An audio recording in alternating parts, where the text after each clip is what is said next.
Hey guys, welcome back to another episode of Corolla Customs. I'm sorry I haven't released a video in a few days. I am still editing and creating the video for the brake lines of the Avalanche, which is pretty tough doing on the floor. It's hard to get certain angles, and so I have some clips that I will put together. I will also do some other videos. This video is a quick video of the top 3 mistakes that I've made in my previous past as being an auto tech, and now I've corrected them in the future, so I no longer do those. Let's just get into the video. So the first thing I want to talk about is missing parts. When you do a job for someone and there are clips holding on certain things such as the fender liner, the grill, the bumpers, whatever, make sure you put every clip back. Make sure you remember where those clips go and put them back. The reason I say so is maybe you might be missing 1 clip, 2 clips, and think it's not a problem. No, it's a problem. Sometimes it holds that in a specific place so it doesn't protrude out or pop out. Everything that was put in from factory was put there for a reason. Those guys designed the car. They know how the car holds up. Sometimes you can get away with missing 1 clip. That's sometimes, not all the time. But you will notice a little protruding. So make sure you keep track of everything that you're taking off and remembering where to put it back. The second thing that I want to talk to you guys about is tools. So you might take a job that's a very big job and not know that it needs a special tool. Do your research before taking the job, because there are certain tools out there that not everyone can afford. There are certain tools out there that not everyone has. For me, for example, certain jobs I will turn down only because I do not have the equipment for it, I do not have the tools for it, and I'm going to admit it, I do not have the knowledge to do it, as of right now. Later on in the future, yes, I will acquire that knowledge. Later on in the future, yes, I may acquire the tool. But if it's a job that doesn't come along every day, I'm not going to purchase that tool. It's a waste of time, waste of money for me. Like I said, you can't know everything. You're human. So, what I want to say is, if you come across a job that you know you can't handle or you think you can handle but you just don't have the equipment, don't do it. Don't just take it to a shop that has that equipment, pay the money for it. Or go to the dealer who specializes and has that equipment and do it. If you have the money for the equipment and want to take the time to learn it, then fine, good for you, get it, do it, learn it. If you mess up, try again. That's all I can tell you. Certain jobs I don't have all the equipment for, I don't have all the tools for, and I don't have the knowledge for. So I usually tell the person, look, I haven't done this job before. On top of that, I do not have the equipment. I like being honest with my clients. I like being honest with people. When you show them honesty, they trust you, and that's the biggest thing. Aside from money, the biggest thing that you want to build with people is trust. Without building trust, you lose everything. And with all my clients, I have a high amount of trust. We trust each other. We tell each other everything. I'm always honest and open with everything. And I do not hide anything from anyone. So, don't always expense yourself in certain tools. Just let them know that, look, I do not have this equipment right now. I will be getting it in the future. But let me try to help you find someone who can do it. If I cannot find anyone, the last resort is a dealer. With that being said, let's go into the third thing, and the third thing is cheap parts.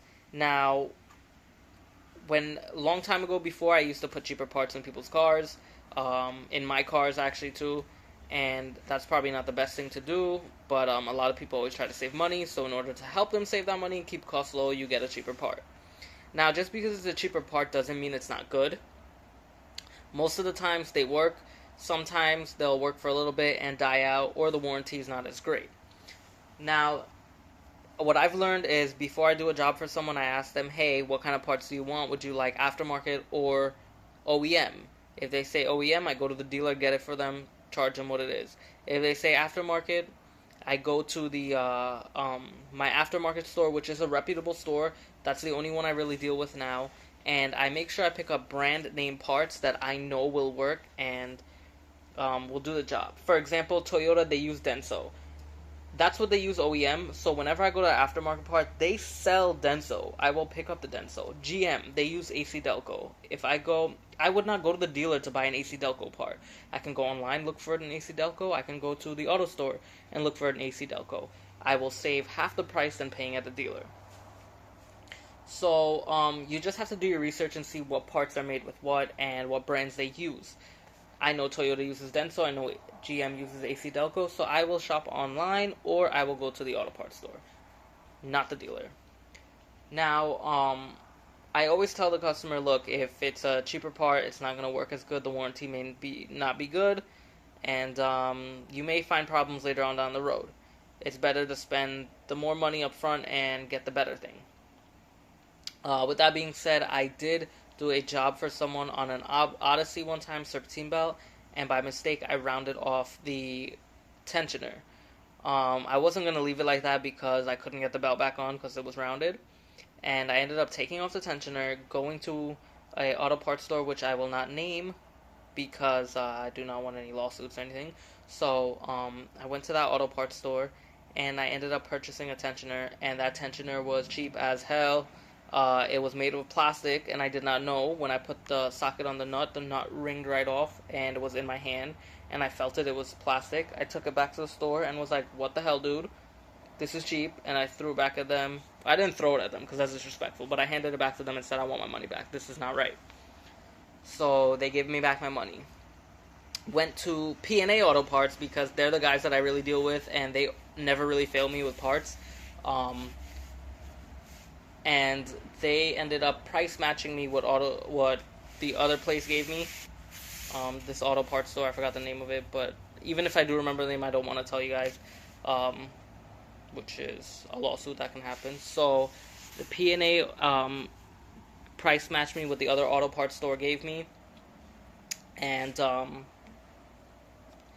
they ended up saving me some money there and gave me a very good quality part. So I put it in, made it up to the customer, didn't charge him for that part, and everything worked out well.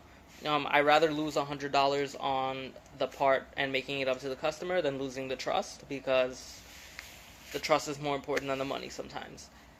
So, yeah, like I said, don't buy cheaper parts. Listen to the customer, talk to them, see what they want, and use your better judgment. And,